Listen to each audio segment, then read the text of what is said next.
je suis Yuko de Neuville, accompagnante des familles qui veulent réussir leur expatriation aux États-Unis. Vous êtes peut-être sur le point de vous installer à l'étranger et vous vous inquiétez par rapport à l'apprentissage d'une nouvelle langue pour votre enfant. Ou vous êtes peut-être déjà sur place et vous vous demandez mais pourquoi mon enfant n'est pas encore à l'aise avec cette nouvelle langue? Ou bien cela fait plusieurs mois que vous êtes sur place et vous vous demandez mais comment cela se fait-il que mon enfant n'est pas encore bilingue? Vous ressentez une certaine pression peut-être par rapport à votre entourage, notamment par rapport aux personnes qui peuvent dire mais les enfants ce sont des éponges, ils deviennent bilingues en quelques mois. Ou tout simplement par rapport aux autres enfants dans votre entourage qui effectivement sont devenus bilingues en très peu de temps.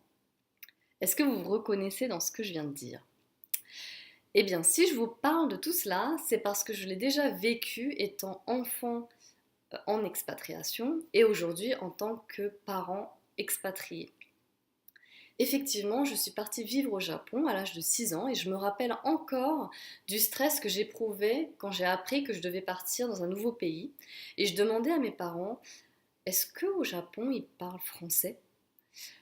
Et je me rappelle également des cours de japonais où j'étais avec mes camarades qui étaient soit nés au Japon ou qui apprenaient le japonais depuis qu'ils avaient 3 ans. Et j'étais complètement perdue et je pleurais en classe.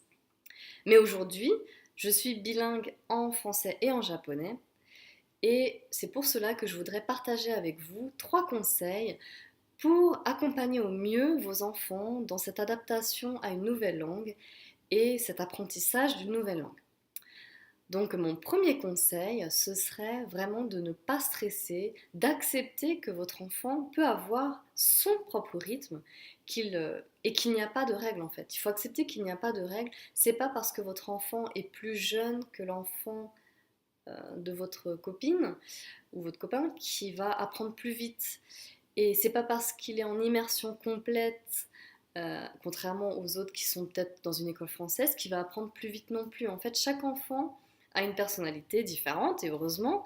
Et du coup, il y a l'âge, mais également la personnalité qui va jouer, le contexte. Il y a plusieurs paramètres qui vont rentrer en compte. Et c'est pour ça qu'il faut vraiment euh, être bienveillant.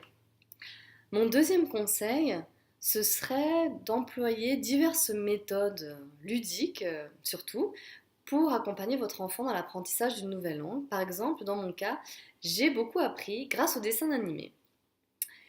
Grâce à Doraemon, Sailor Moon en japonais, voilà, Hello Kitty. Et en fait, c'est vrai que ça rentre sans qu'on s'en rende compte, ça rentre. Donc voilà, donc ça c'est un super moyen. Il y a également des livres, et j'ai un exemple à vous montrer, c'est la collection Leapfrog. Et c'est très intéressant puisque l'enfant peut en fait apprendre à associer déjà les images avec des mots grâce à un stylet magique qui va prononcer le mot, en plus avec la bonne prononciation. Ça, c'est pas négligeable. Voilà, et puis il y a également d'autres moyens, bien sûr. Dans mon cas, quand j'étais au Japon, au début, c'était difficile. Et la maîtresse de japonais qui m'avait vu pleurer en classe avait eu pitié de moi et avait appelé mes parents pour proposer des cours particuliers. Chose que mes parents ont acceptée et aujourd'hui je leur remercie puisque c'était vraiment une très très bonne décision. Donc j'ai pris des cours de japonais le week-end. Ça m'a permis de raccrocher le wagon, de rattraper le niveau, de me sentir mieux, du coup plus épanouie aussi de manière générale. Et en plus, c'était une maîtresse super sympa. Donc, accessoirement, si vous pouvez choisir une maîtresse très sympa, bah, c'est vrai que ça motive davantage à l'enfant à apprendre. Et aujourd'hui, c'est devenu un peu comme une tante et on s'écrit des lettres en japonais. Et puis quand je vais au Japon, bah, je la vois en fait, puisque c'est vraiment devenu une amie. Voilà, donc mon troisième conseil, et le dernier, du coup, c'est de surtout pas mettre de côté le français pour autant, mais de le maintenir et de ne pas écouter ceux qui vous disent ah oui, mais si l'enfant il apprend 2 langues, il va parler plus tard, ou tout va être mélangé dans sa tête. Non, c'est faux.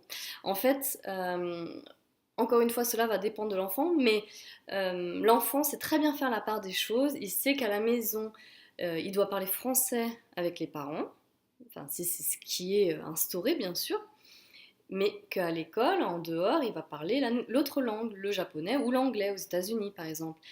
Donc, ne surtout pas faire l'erreur en fait que mes parents ont fait avant que j'avais 6 ans.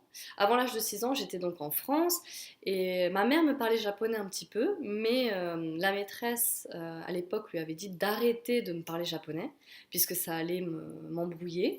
Donc c'est ce que ma mère a fait, c'est pour ça que je ne parlais pas un mot de japonais quand je suis partie vivre au Japon. Et en fait, enfin, je suis convaincue que c'était une énorme erreur, puisque si j'avais pas eu la chance de vivre au Japon, aujourd'hui je ne le parlerais pas, à moins d'avoir de mon plein gré suivi des cours de japonais à l'université ou autre. Donc voilà. Donc voilà pour mes 3 conseils. Écoutez, si cette vidéo vous a plu, bah, je vous invite à la partager au sein de votre famille, de vos copains, de vos amis, même des personnes que vous ne connaissez pas. Et je serais également ravie de vous lire si vous avez des questions ou des commentaires. Je vous dis à bientôt. Au revoir.